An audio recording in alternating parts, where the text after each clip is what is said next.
right. Welcome back to the podcast, everyone. I have a great guest on, Lisa Ludwig from She Trains You. Lisa, thanks for being on. I really appreciate it. Thanks, Frank. I appreciate you having me. Oh, my pleasure. My pleasure. So we were discussing a little bit previously, and I love your origin story. Give us your background, give us how you got to where you are, and give us to how you got to She Trains You. Well, it's kind of a long journey, but I'm going to start, I guess, back at 9/11, which really was my initial start or opening of my eyes to firearms. My house, we didn't grow up with guns. My father was in the Army, but never had a gun in the home. Still to this day, does not lock his door. He's very trusting. Flash forward to 9/11, I saw the smoke coming off the towers to Long Island, where I live. And it's about 45 minutes of a train ride from my home to New York City. So it scared me because what kind of was happening now was happening then. And people were panicking. They were prepping, getting stuff. The shelves were bare. So I decided to do the same thing. And I thought, someone could break into my house and just take all my stuff. And I couldn't do anything about it. So I reached out to my local military man, and he said, go get a 12 gauge Remington 870 tactical shotgun and go meet me at Calverton, which is like a sand pit on Long Island, and I'll teach you what to do. So I went there, and he did everything for me. He manipulated me. He did everything but pull the trigger. And everything I felt was recoil. Because he didn't show me how to hold the shotgun properly, because he's a military man. He just was like, here, So he gets all the practice of the rep, and then you take the blunt end of the recoil. Exactly. I didn't even take the safety off. So when I got home, I put a sock over the muzzle and I put it under my bed, and it sat there for 2 years because I was petrified of it. I wouldn't even vacuum near it. I thought it was going to explode. There was dust bunnies all over it. I wouldn't even go near it. So flash forward about 8 years ago now, I moved to my home, and it's not really in the best neighborhood. And I was part of the neighborhood watch group. And we had a violent break-in in our neighborhood via the Ring app. We all got notified of some lady running into her home, and a man running behind her with a mask on and a 9mm in his hand. And he was donkey kicking her front door, which was thankfully didn't fling open. So I said in this group, who wants to learn how to shoot firearms? Because if that door would have opened, what would that lady have done? Would she have thrown a book at him? Would she have stabbed him? Would she have been waiting for the police for 30 minutes? I mean, nothing against police, but they can't be everywhere, at once. So Agreed. We have to be realistic and be our own hero in our own story. So I thought to myself, I can't sit on my couch anymore. I have to get up and do something with my community. This is ridiculous. So I asked a bunch of people, who wants to learn how to shoot firearms? And a bunch of people, and not only women but men too, were like, I want to learn. So I said, I think I'm onto something. I'm going to go get my instructor license, my certifications, my insurances, and get them all in order, and go work with the ranges around here and try to get myself in the door.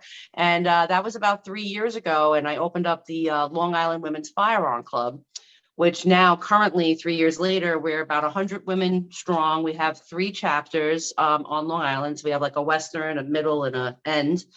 So 3 different chapters on Long Island. And it grew so big and so fast, like wildfire, because, they're cool just like me. And of course. Of course. And, it's a really great atmosphere. It actually grew into something that I never thought it would grow into. And a bunch of men were like, I want to learn too, and I can't join a woman's club. So that's how She Trains You was born. And so I kind of opened up another, private training from that. And then from there, I was working with A Girl and a Gun as well. I'm one of their lead facilitators on the Long Island chapter for them. So that's it. I've been around. I got a bunch of certifications. I don't want to bore you with it. If you want to look it up on my site, you're more than willing to. Recently, though, I was just in, do you know who Active Self-Protection is? I do. John yes. Correa. Yeah.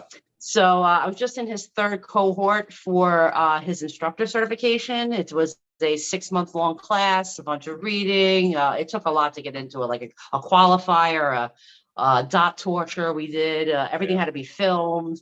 I had to write essays. I had to have community members like write on my behalf. But anyway, it was a great class and I learned a lot. And, that was one of my most recent certifications. It's a great class. And I was working with Brian Hill from Complete Combatant. You ever know Yep. who that Yep. is? Yep. I'm familiar with Brian as And well. Shelley Hill. Yeah, Yeah. they're Yeah. they're good Yeah. people. I was just at the Mingle last month in Georgia. It's an invite only for instructor women, basically in the industry, and it was fantastic. There was got to be like 60 women there shooting. It was so cool. That's awesome. That is amazing. That whole story that you have is, I mean, I feel like amazing isn't the right word for it, just because there's so many people that have that same story.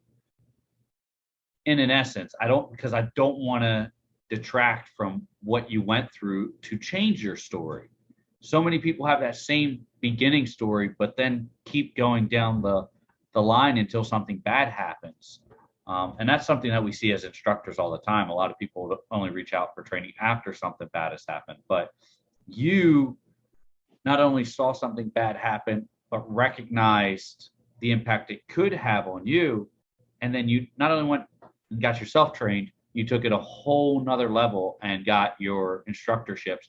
And which, by the way, anyone who's listening right now and watching here on YouTube, definitely check out the website, which the links and everything are in the description as we always place them. Instructorships, there's a long list.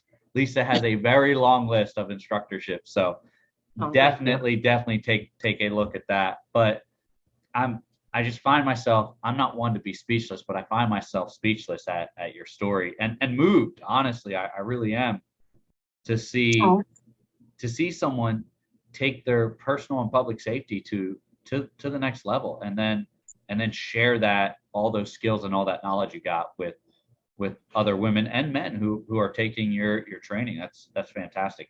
I know from a point of view over here from a public safety sector, I can't thank you enough for what you're doing to reach out to people and really make an impact in their lives. So that's just, yeah, it's amazing. And that's just from lack of a better word to choose. That's all I got is amazing. But I wish I had a wider vocabulary to really pull out that dollar word, but I'm falling short right now. That's okay. I'll accept a bunch of 50-cent words. That's All fine. right, we'll go with No that then. worries. We'll go with No that. worries. So Thank you. No, I appreciate that. And I, it's nice to hear, like, especially from law enforcement, to somebody who's that we are out here doing something because, yeah. and just like you said, you have to be your own hero in your own story. Waiting for somebody else, that's just, you can't do that anymore. It's not grandpa's generation anymore. We have to think differently now. And specifically women. It's funny. I was just talking to a couple of guys yesterday, a matter of fact, and we were talking about how women, when they walk out in the world, look at the world differently than the way men look at differently. Even like white men, no offense, but the way white men look at the world, they just go out and they just, they do what they do. But women, when we go out, we're like, okay, who's looking at us, and who's following us? And, we have to be in that mindset. Otherwise, it's like you will be taken advantage of and be a victim. And that's really what we have to look for. I agree. If you were to ask my wife or any of my close friends, I'm a huge believer in social theory, where it comes down to you wind up, your surroundings are what mold you as a person. So if you grow up and race definitely can play a part in it as well, but sex plays another part. If you grow up thinking this or being around individuals that think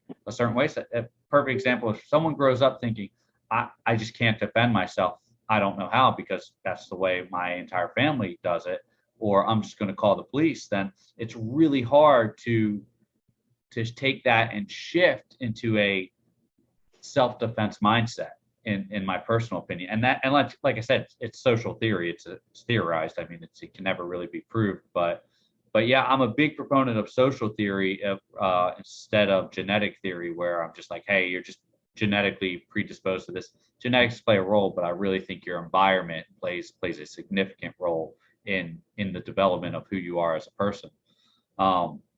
So watching someone who doesn't come from a firearm background take social theory, literally crush it like you did and said, hey, I don't care. I'm going to change my environment.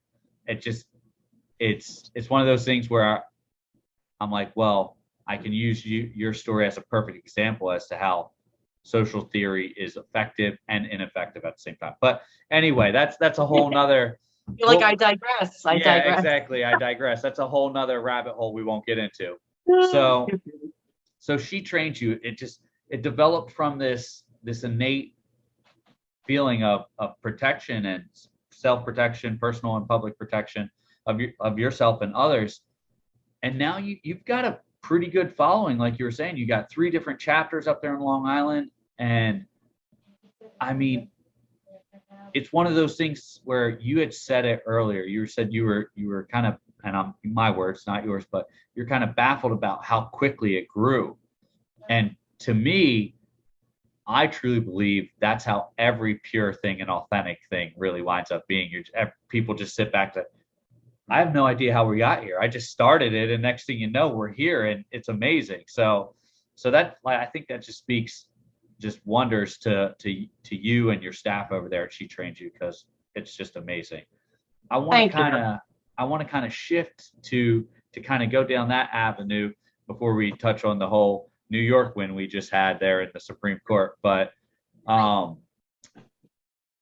walk me through the feedback you're getting from particularly your female students, because I know you don't just train female students, but walk me through that feedback as a female instructor. I love the concept of having an all-female class. However, I don't think I could teach an all-female class. Not that I should say that I don't think I could. I think your teaching would be more effective than my teaching, because you can relate better. So walk me through that. Tell me if I'm completely missing the mark here, if I'm off or not, but walk me through that concept. Yeah, sure. I'm sorry. The wife is the dog. You're good. Yeah, you're good. You're good. The dog run this behind me. Yeah, so you're right. Teaching an all-woman class, completely different. It's also a different just feeling altogether in the class in general. I've seen other female type of clubs that hire men, unfortunately, to teach, and it's just a different feel. Like the women, you could tell, like, kind of feel like they don't want to ask a bunch of questions, like they feel like they might be judged as being dumb, or they should have known that, like, what's a full metal jacket or something like that. Like, they should have known. Where in my class, I keep it very open and very real, and people interrupt me all the time, and I'm okay with it. I'm like, what's up? Let's go. Tell me, ask me a question. Let's discuss. Yeah. I would never deter a question. And because, for one, I think it's rude. I wouldn't be like, oh, at the end of the class, or write it down. I hate people who do that. Just let's go. We'll talk about it. If it gets too crazy, we'll talk more about it at the end of the class. But other than that, I'm going to start sending instructors down to see you so that they can get an etiquette training class right off the bat. It's true. And I also serve refreshments and treats, so that kind of helps keep everybody, in the good graces of me. And they also get like a comedy treat, because I'm kind of funny sometimes. And, they love it. I had a lady walk over to me and she goes, "You got to charge me 2 times. I go, "Why?" She goes, "The first for firearms training, the second for comedy." I'm like, what? I thought it was hysterical. Hey, you might be onto something there. That might be your own niche. Comedy with a gun. Who knows? I tell you, pew pew. Yeah. So, it's definitely different. I think it's more openness with women. We also get to a point where everybody kind of starts feeding off of each other too, which is nice. So I keep it very open, and I keep it just very, just like this podcast, very, very relaxed. And I think that's really what keeps them coming back, and what keeps them intrigued and want to train with me more. So if any advice to any instructors that are listening, you really got to, especially for women, you got to take, I hate to say the military aspect out. But even the police training, you have to really dull it down, because sometimes it's scary. A lot of my local competitors are military and law enforcement. And when they put me against the others, I shine like a star because I'm them. I am Yeah. not military and I am not law enforcement. So I shine out of the litter. So think about that, even for people who like are maybe on the border of becoming an instructor and like, maybe they don't have the background like you have. It's okay. There are still niches in this world that accept people like me, and there's people in this world that want to be trained by police and military as well. They don't want to be trained by me. And also I know my lane. Like I would never want to train like a military guy, or like a police officer to do better at his job. I don't know your job. I've never worked a day on the beat in my life. So who am I to really go in that lane? My lane is the new shooter, the someone that has no idea what's going on, and I was them, and Yeah, no, I agree with you. But at the same point, and just to kind of give some context to all the listeners right now, in the pre-recording before we started the recording here, as I said before, I have some jealousy of you for that concept, because being relatable, I think, is the real way to reach people. And even if someone is law enforcement or military, at the root core, they're still a community member. And law enforcement at the same time, if anyone needs more person to person training and more, what's the term I'm looking for here? I'm coming up short on it, but community engagement, or yeah, just more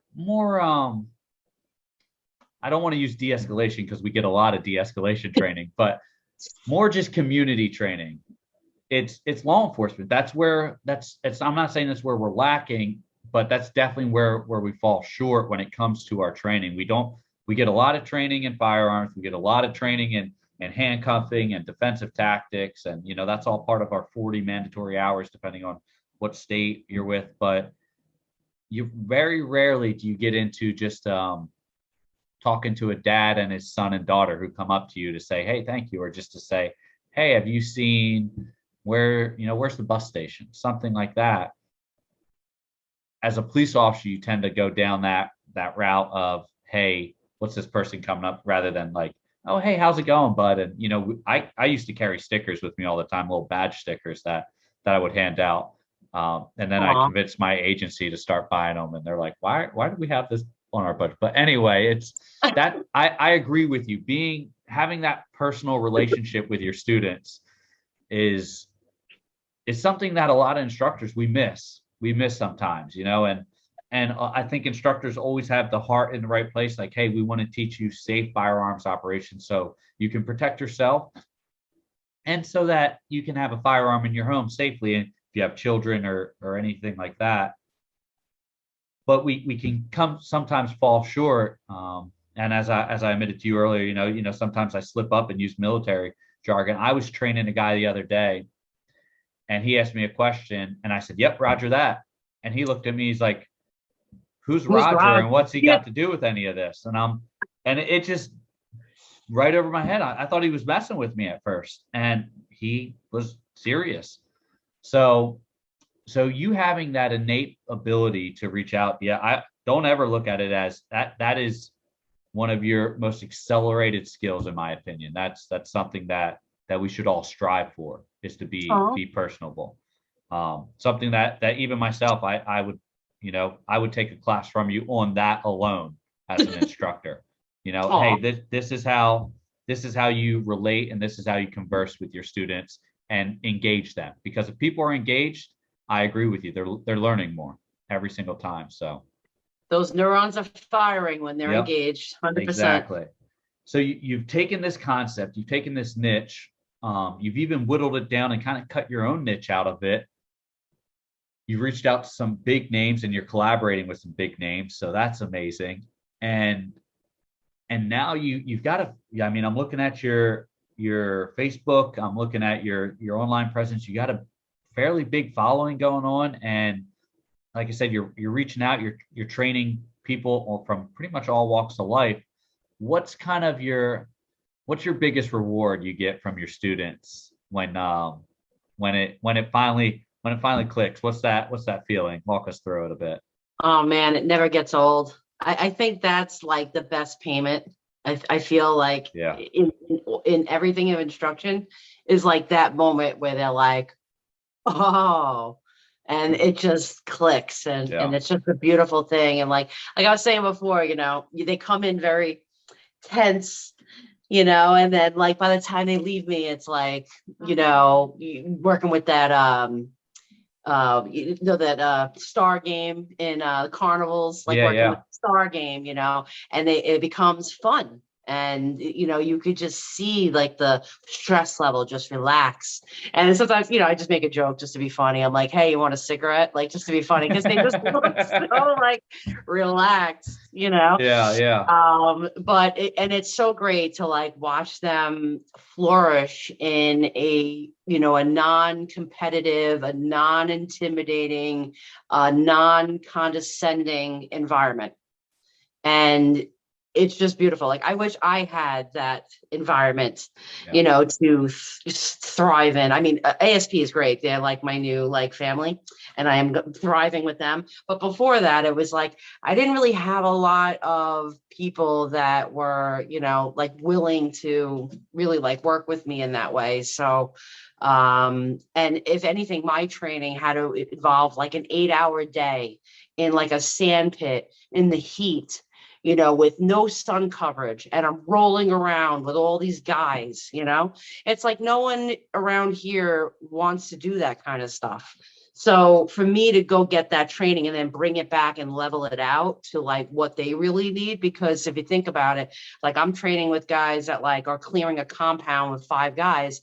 We're not clearing compounds with 5 guys. We're clearing Completely a doesn't. home. Yeah. It doesn't even translate. I mean, it does, No, but not not you. really. A single man clearing or single person clearing is nowhere near from team clearing, because it doesn't translate. I'm going to get destroyed in the comment section for this. It's going to be a dumpster fire for me saying that right there, but that's all right, because it'll just But feed it's the algorithm. true, It because I'm is. by myself. I'm Yeah. not with anybody else. So now I have to handle everything. I have to handle all the angles and all the sounds and all the feels and everything. And, for a woman by herself and her family, and she's the rescuer of her own story, now we have to talk about being like tactful in our home. So we go over more things than just firearms. We go over stuff like using your home turf to your advantage, getting security lights on your house, getting cameras, getting sticker bushes or rose bush. A lot of people don't know what sticker bushes are, but like rose Yeah. bushes in areas where you can't put a light or a camera or something like that, or just certain subtle things around your home, like staging firearms around your home. Why are we locking them all in one safe? Put them around your house where they are accessible. If it's not 3 feet near you, you don't have it. It's Simple. it's so funny, because now we're even diving into. You just made a great comment that we've kind of never even touched on before, but like physical security. And when I say physical security, for those that don't know, that's pretty much the hardening of a target. That could be a home, that could be a building, but Car. something as simple as putting thorn bushes or sticker bushes or anything outside of a window makes it difficult for a threat to get inside those windows. Most people aren't going to jump into a bed of rose bushes to go through a window. So that's a great tip right there for all the listeners that Here's another great tip. If they happen to hit that bush, you could pull the DNA off that bush, because now yeah, they got yeah, blood on it. yeah, from a law enforcement standpoint, that's another great one as well. So I mean, it's it's things like this, which is why we do what we do, to share this, sometimes the simplest knowledge like that. And then we get into the, hey, worst case scenario, if you ever have to use your firearm, because a lot of people think us as firearm instructors, we're just very big gun enthusiasts, and we're saying guns, guns, guns all the time. And really 90% of your instructors are going to say, hey, this is your last tool. If you can use another tool before this, use another tool. And you'll get people say, oh no, castle doctrine. I don't care what you say. All you need is one prosecutor to say I'm filing charges, and then your life goes to the jury at that point in time. So Right. that it doesn't matter if the prosecutor's is completely wrong. You're going to have to settle that in court, and it is what it is. Yep. So when we teach, we teach, hey, this is to stop an immediate threat to you or your family that can cause death or serious bodily harm. And that's the best way to I've ever found to kind of define it. So then, and to kind of circle back around to She Trains You, you're taking those, and I'm going to get bashed in the comment section for this too, but you're taking, let's say, a female who, and I'm just going off statistics here, people, who statistically is usually smaller than a male. I'm not a really big guy, and I was telling you this story before. I'm 5'9" on a good day, 5'9" on a good day, 190 pounds right now. And when I was going through my first police academy, I had my partner that I was rolling around with doing, some defensive tactics. He was a much bigger guy, and I was able to outlast him with endurance. Finally, he just said enough is enough, and he laid on top of me, and I couldn't do anything about it. I'd never been put in that position, not through my military training, my police training up to that point, my training in mixed martial arts. I've never been put in that position, because even in mixed martial arts, you're in weight classes, so you never really run into that situation. Yep.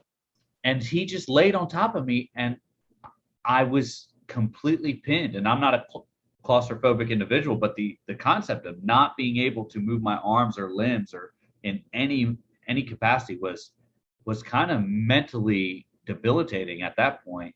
So it wasn't until he finally shifted his weight to try and get me in a different position was the time I was able to escape. And I'm like, man, I am not letting him get a hold of me again.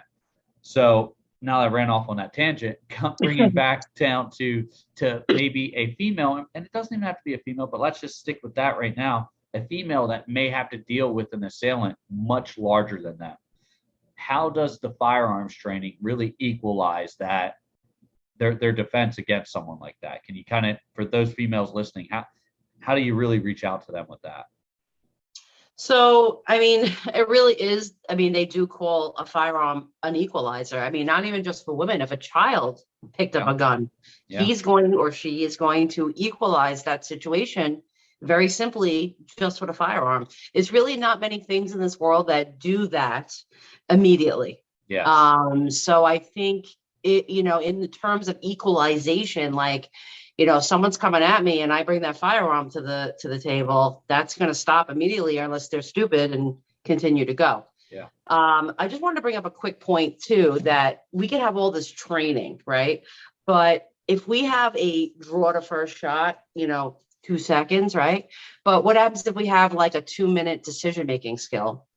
Like, what good is this when I don't know, should I shoot? That's not a good time to figure out, like, I don't know if I'm going to break the law. I don't know if I'm right to shoot this guy. I don't know if I, have it in me to shoot this guy.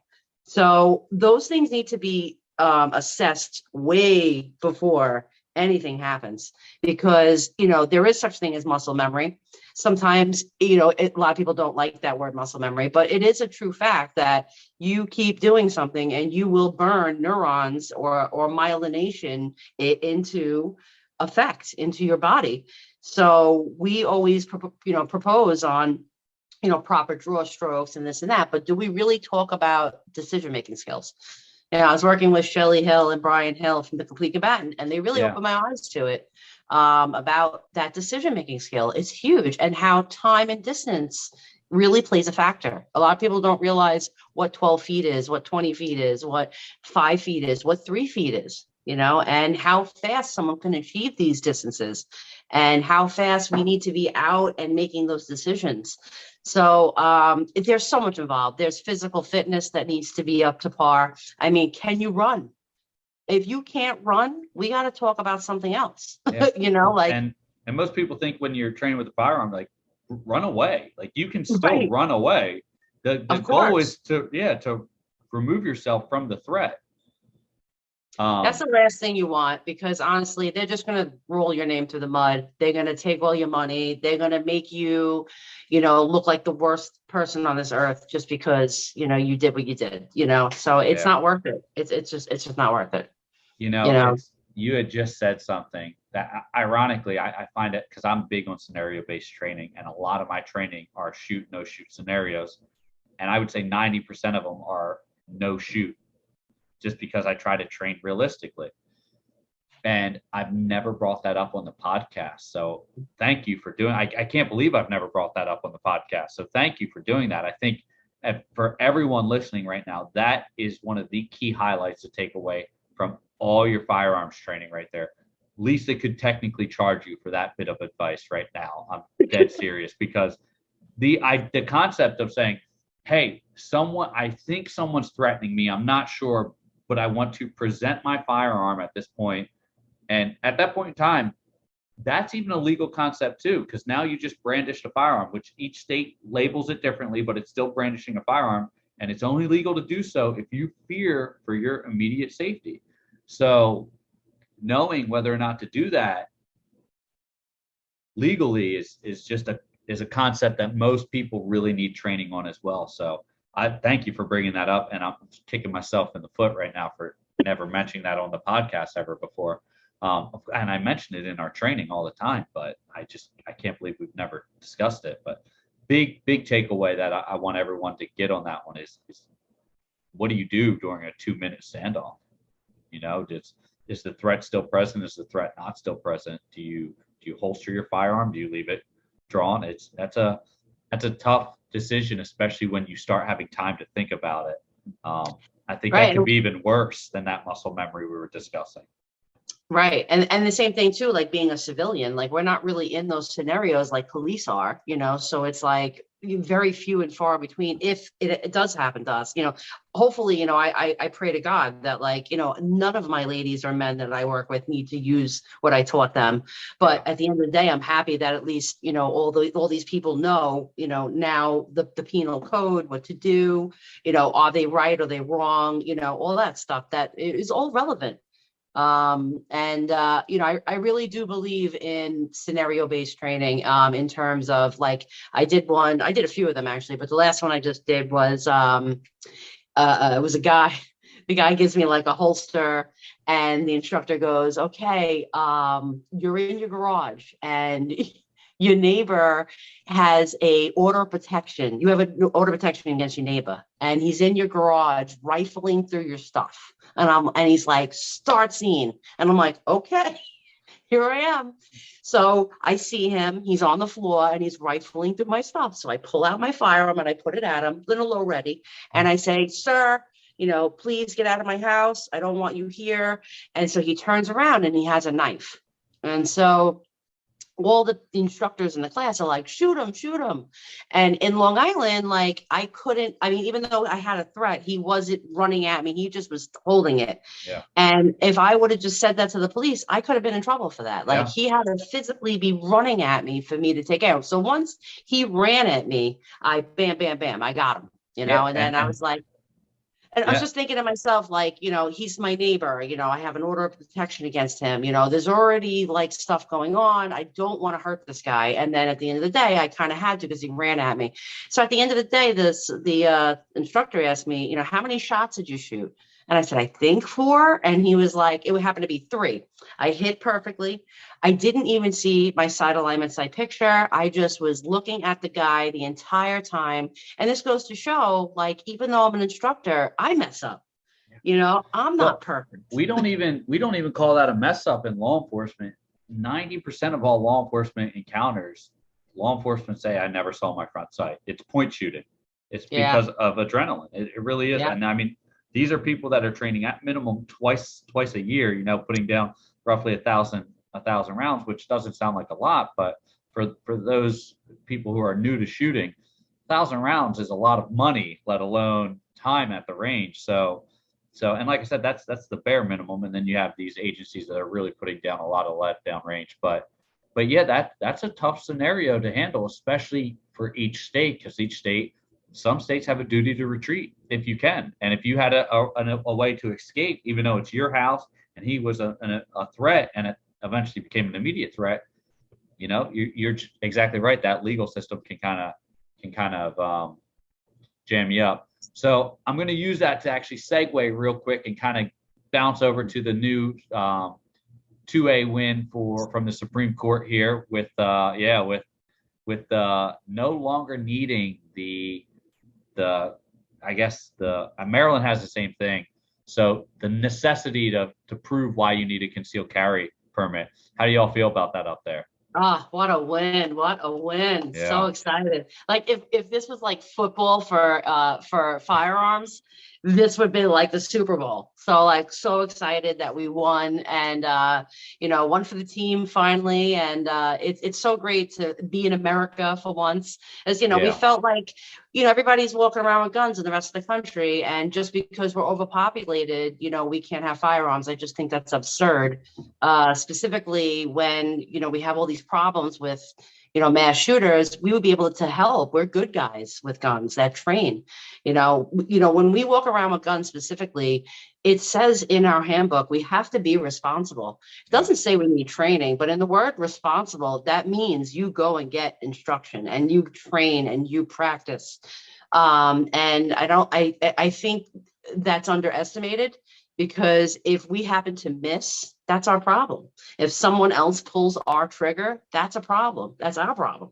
Yeah. And I think people that don't carry guns don't understand that the people that do carry guns are doing it legally, and they're doing it with the most best respect as they can. I'm not talking for all of them. There are some out there that, they get a gun and, they never touch it again. Or they'll be like, well, when I have a problem, that's when I'll figure it out, and that's not the time or the place to figure out where's the safety on my gun, or is it loaded?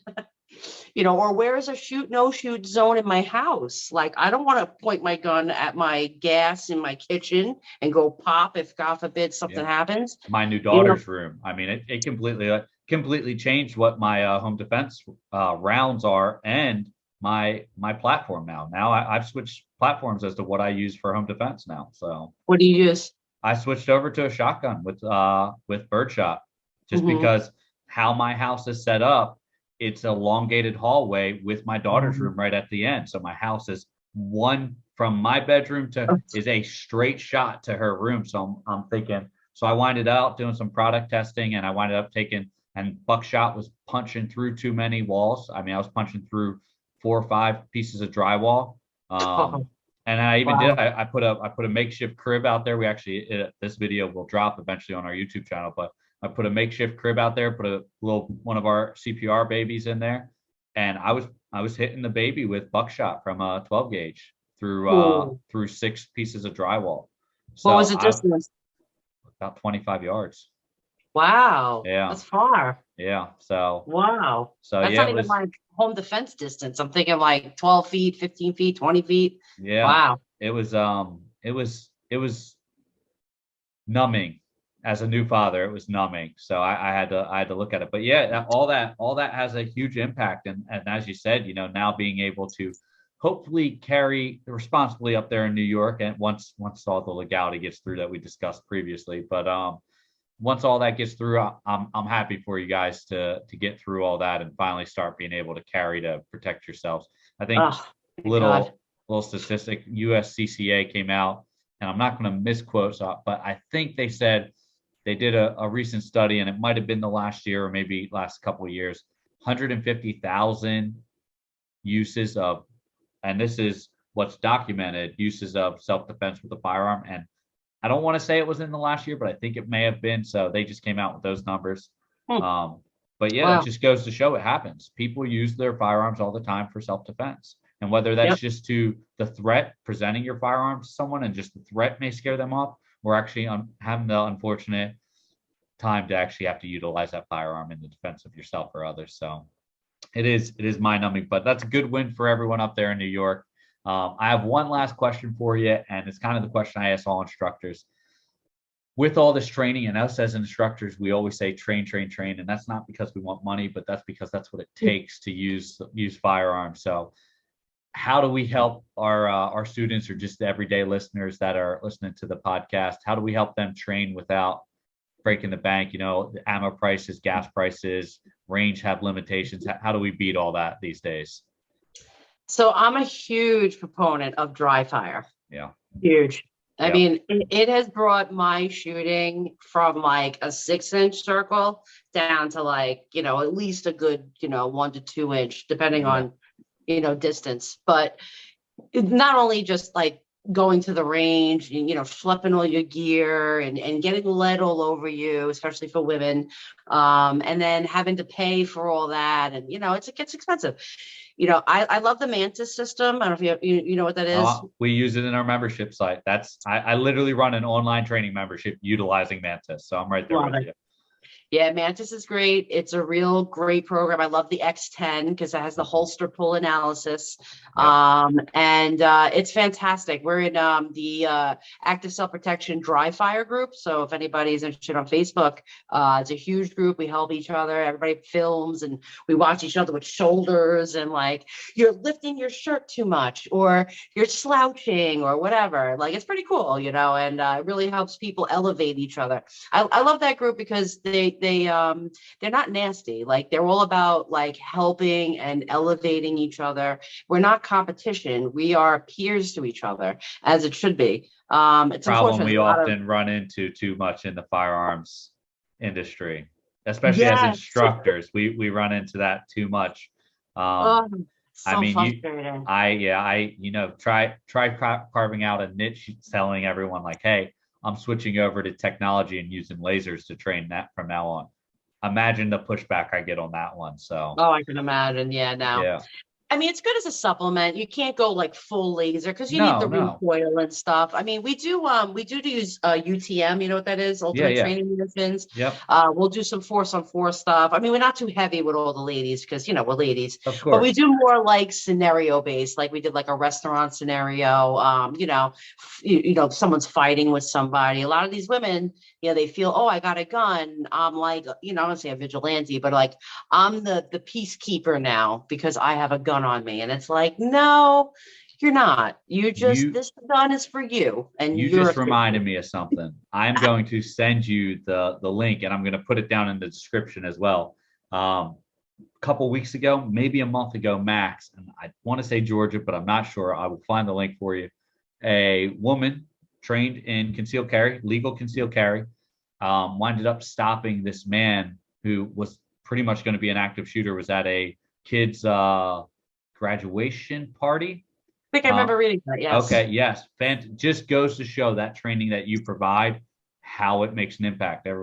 This is a woman who's got a pistol, took out a man, and I'm just going to use the term took out, but neutralized the threat of a man with an AR platform firearm. Wow. And I mean, everyone, you and I both, I'm not going up against an AR with a pistol. I mean, I will if I have to save myself, family, or kids. Right. But at the same point, at that point in time, I'm going to position myself in a position of defense rather than offense. No, right.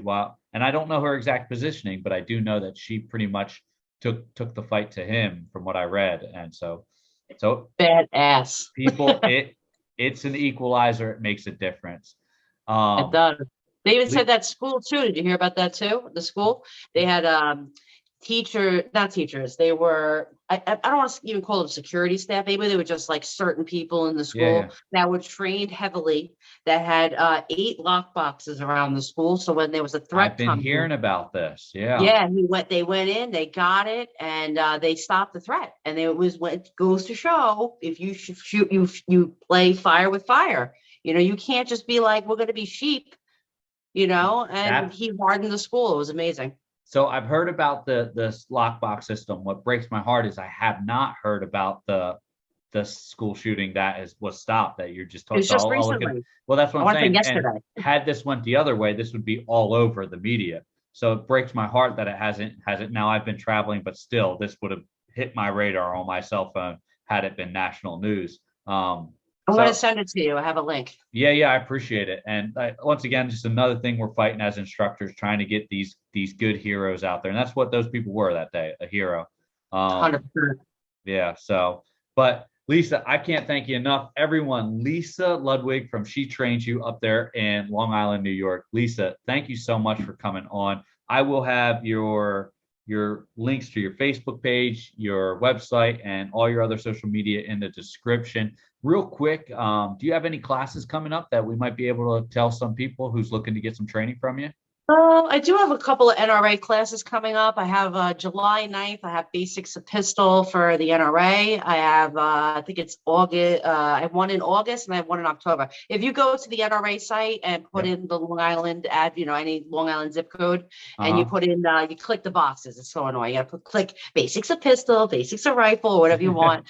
And then you click search. My classes will come up. You got to click for details. You scroll down, you'll see my name. And Great. then We'll there's get three those classes links. I got. Yeah, we'll get those links in there and get them locked in so everyone can just get a Thank you. direct link. No worries, no worries. That's what the media team's for. You guys are the best. Thank you. But yeah, we'll get them in there. That way, everyone listen. Everyone who's listening and watching this podcast, if you're up in New York, it's obvious that Lisa is just a compassionate and knowledgeable instructor. Get up there, get some training with her. You won't regret it. Lisa, I can't thank you enough for being on. I really appreciate it. Thanks, Frank. You're the best. What a great host you are. I had a real good time talking to you. I think we should do this more often. We had a nice rapport Oh, going. definitely, definitely. I'll tell you what, I'm going to have the team put you right back in the rotation to get you back on the show. So Awesome. I love it. I'm Thank you excited so for much. it. No worries. Awesome. I'll talk to you soon. All right. Thanks, Frank.